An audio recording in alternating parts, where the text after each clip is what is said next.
Na verdade, a Bíblia diz que o cristão imaturo, ele tem que ser conduzido por leis e regras. E que o cristão maduro é quem pode deixar tudo isso de lado e, de fato, dar um passo de fé e ser guiado pelo Espírito Santo. Porque quando você é guiado pelo Espírito Santo, nem todos irão entendê-lo. E nem toda decisão que você tomar será uma decisão que todos irão aplaudir e apoiar. Porque quando Deus está guiando você, isso não significa que Ele está guiando os outros também? Então, nem sempre elas entenderão. Quando Moisés se posicionou para trazer libertação ao seu povo, seus irmãos vieram contra. Quem você pensa que é? A Bíblia diz que ele realmente esperava que eles o entendessem, mas não o entenderam. Então, se você vai ser guiado pelo Espírito, você deve parar de achar que todo mundo vai te entender e concordar com tudo que você faz, porque simplesmente não vão. Eu me lembro dos grupos Liberdade, Somos Livres. E ninguém vai ser justificado e reconciliado só por seguir a lei. É somente pela fé. A lei veio para mostrar às pessoas que elas não conseguiam cumpri-la. A Bíblia diz que a única razão pela qual Ele a deu foi para mostrar que elas não conseguiriam segui-la e precisavam de um Salvador. Deus deixará você bater a cabeça tentando cumprir todas as regras e regulamentos até que um dia você finalmente diga: eu não dou conta. Como se fosse novidade para Deus que você não conseguiria. Ele já sabe disso desde o início, você não dá conta. Quantas vezes nós dizemos: Deus, eu desisto de tudo. É demais para mim, desisto, Deus. E Ele está esperando que se renda por alguns segundos para que Ele possa entrar e fazer algo. Quando você sair do controle.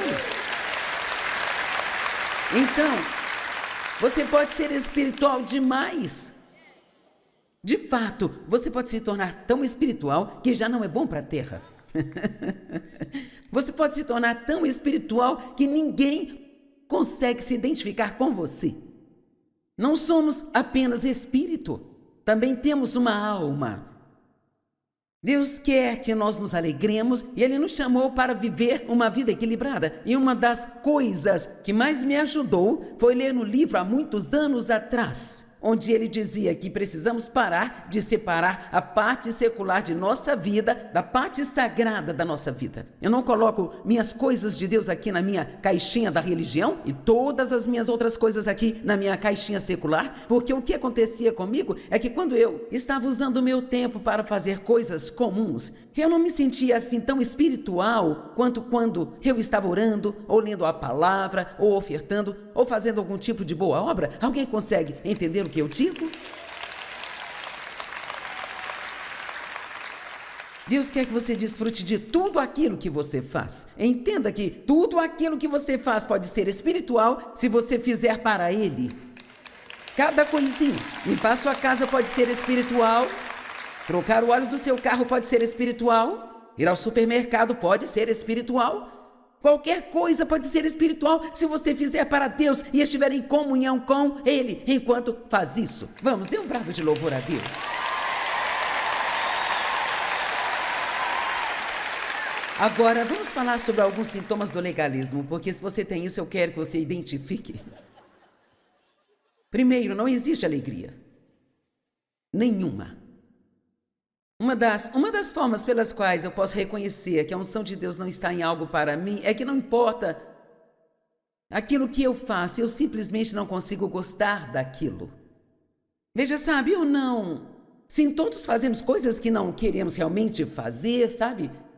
Mas ainda que eu esteja fazendo algo que talvez seja um pouco difícil para mim, se isso for algo que o Senhor quer que eu faça, Ele pode me fazer desfrutar daquilo, nem que seja apenas pela satisfação de saber que estou fazendo a vontade dEle, ainda posso gostar de fazer, mas quando não consigo encontrar nenhuma graça em algo, quando não encontro nenhuma paz naquilo, quando não encontro nenhuma alegria, e não importa quantas pessoas estejam fazendo, eu aprendi na minha vida que eu não vou fazer se Deus não tiver ungido aquilo para mim.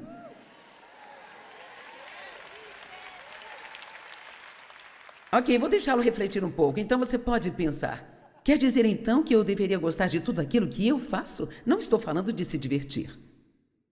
Há uma grande diferença entre se divertir e desfrutar de tudo aquilo que você faz. Vocês estão me entendendo? Eu não disse que é divertido limpar a casa, mas eu disse que você pode fazê-lo para o Senhor e Ele pode te dar alegria em fazer isso porque está fazendo para a glória dEle. Então, de fato, não é divertido.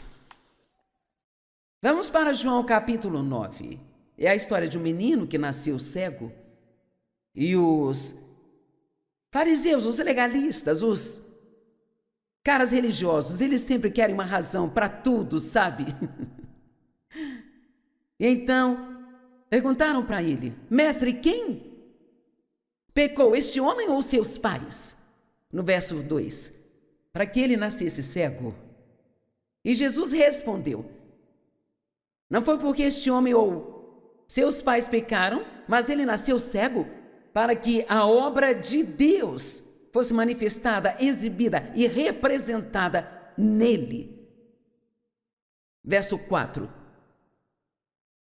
Devemos fazer as obras daquele que me enviou e estar ocupados com seus negócios enquanto é dia, a noite está chegando, quando ninguém pode trabalhar. Na metade do tempo, ninguém sabia o que Jesus falava. Porque quando você está realmente se comunicando pelo Espírito Santo, é provável que às vezes você não faça sentido para os outros. É por isso que você tem que guardar algumas coisas só para si. Verso 5. Enquanto eu estiver no mundo, eu sou a luz do mundo. Agora, resumindo a história, ele continua aí. Agora ele cura aquele jovem, mas ele faz isso cuspindo no chão. Verso 6, e então quando ele disse isso, cuspiu no chão e fez uma lama com a sua saliva e espalhou-a nos olhos do homem.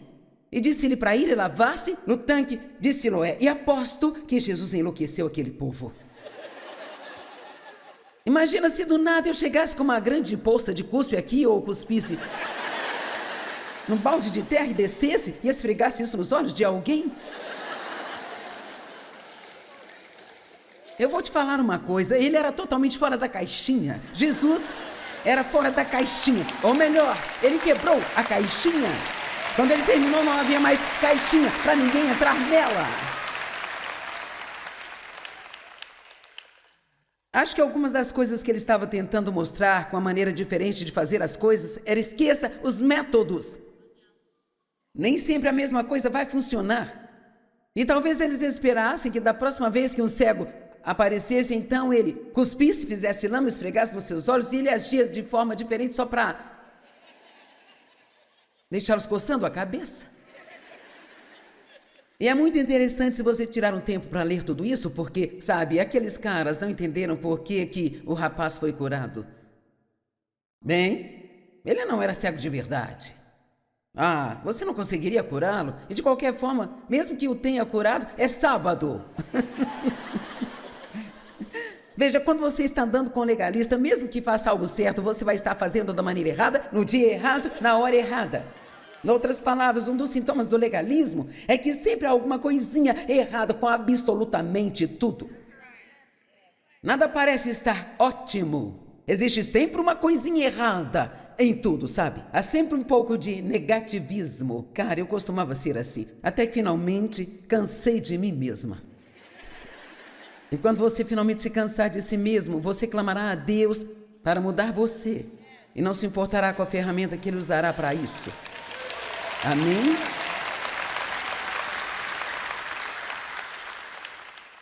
E assim ele continua, e então eles perguntam aos pais como ele foi curado.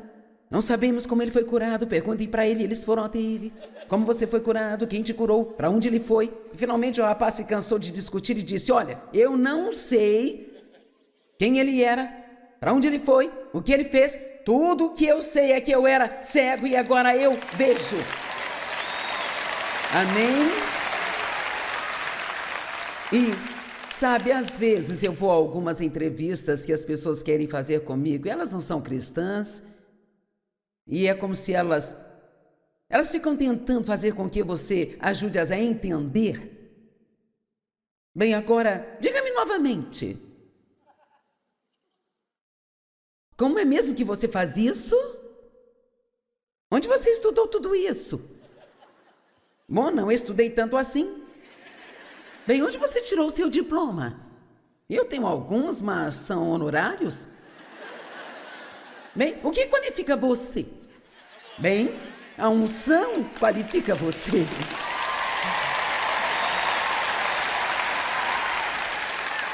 E assim como do rapaz que era cego, eles querem exigir respostas e obter respostas. E aí você tem que dizer, olha, tudo que eu posso lhe dizer é que eu era um total e completo desastre em forma de gente. E ele me libertou. Amém? Então você pode chamar isso do que quiser, tudo que eu sei é que funciona. Aleluia! Todos digam funcionar. E aí ele passa por tudo isso em João 9:9, então ele vai para João 10:10. Depois de dizer outras coisas, o ladrão vem somente para matar, roubar e destruir. Quero que se lembre de que uma das principais maneiras pelas quais o inimigo se manifesta em sua vida é tentando pô-lo debaixo de um protocolo de regras legalistas, tentando levá-lo a entrar numa caixa que algumas pessoas criaram para você, para que você não possa ser guiado pelo Espírito Santo, mas passe a vida tentando agradar as pessoas sem nunca conseguir agradar a Deus.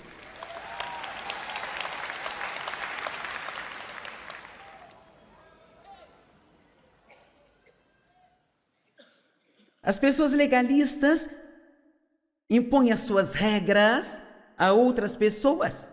Mateus 23:4, eles amarram cargas pesadas e difíceis de suportar, mas não levantam um dedo para ajudar ninguém. Não vão levantar um dedo para ajudá-lo. O orgulho é um sintoma do legalismo. Qualquer coisa que um legalista faça, que seja boa, ele quer que todos saibam e que o resto do mundo veja. Eles querem ser notados e admirados. Eu quero ler algo, na verdade vou ler algumas escrituras da Bíblia, versão a mensagem. Mateus capítulo 6, do 1 ao 6, na versão a mensagem. Quando fizerem o bem, tenham cuidado para que o seu gesto não vire uma peça de teatro. Pode até ser um bom espetáculo, mas Deus não vai aplaudir você.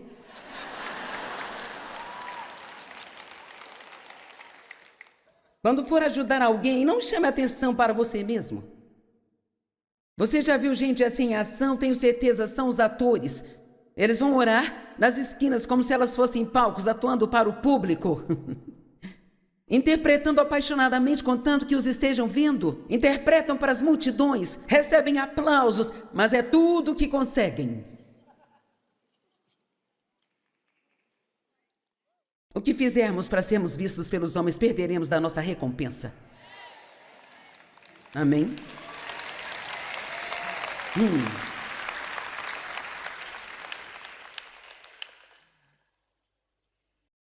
Ok, quero ler um pouco mais disso. Eles recebem aplausos sim, mas é tudo que conseguirão. Quando ajudar alguém, não pense na impressão que vai causar, só ajude. Com simplicidade e discrição. É assim que Deus, que o criou, com todo o amor faz. Ele age nos bastidores para ajudar você. Mais 2 versos. E quando vocês forem à presença de Deus, não façam disso uma produção teatral também? Essa gente que faz da oração um show está buscando o estrelato. Vocês acham que Deus está no camarote apreciando o espetáculo? É assim que eu quero que vocês façam. Encontrem um local tranquilo e isolado, de modo que não sejam tentados a interpretar diante de Deus. Só fiquem lá tão simples e honestamente quanto conseguirem. Desse modo, o centro da atenção será Deus e não vocês, e começarão a perceber sua graça. Queremos uma recompensa de Deus ou queremos continuar recebendo qualquer mísera coisa que recebemos das pessoas? Um outro sintoma da pessoa legalista é que ela julga as outras pessoas que não fazem o que elas fazem. Mateus 7, do 1 ao 6, na Bíblia a mensagem. Não julguem as pessoas, não as critiquem, nem exponham as suas falhas, a menos que queiram receber o mesmo tratamento. O espírito crítico é como um bumerangue. É fácil ver uma mancha no rosto do próximo e se esquecer do feio riso de escárnio no próprio rosto. Vocês têm o cinismo de dizer, deixe-me limpar o seu rosto, quando o rosto de vocês está distorcido pelo desprezo? Isto também é um teatro mental, é novamente fazer o jogo do eu sou mais santo que você, em vez de simplesmente viver a vida. Tire este cinismo feio do seu rosto e então talvez poderá oferecer uma toalha ao seu próximo. Outra coisa sobre as pessoas legalistas é que elas se sentem bem quando têm sucesso e se sentem culpadas e condenadas quando cometem erros, sabe? Vou continuar falando com você por alguns minutos sobre... Só mais uma coisa sobre como seguir a liderança do Espírito Santo e não se envolver em problemas. Veja, é muito fácil pensar que você está seguindo a Deus e está seguindo a sua carne. Então, uma das coisas que você tem que entender é que se você quer ser guiado pelo Espírito Santo, Ele nem sempre vai te levar a um lugar que você gostaria de estar.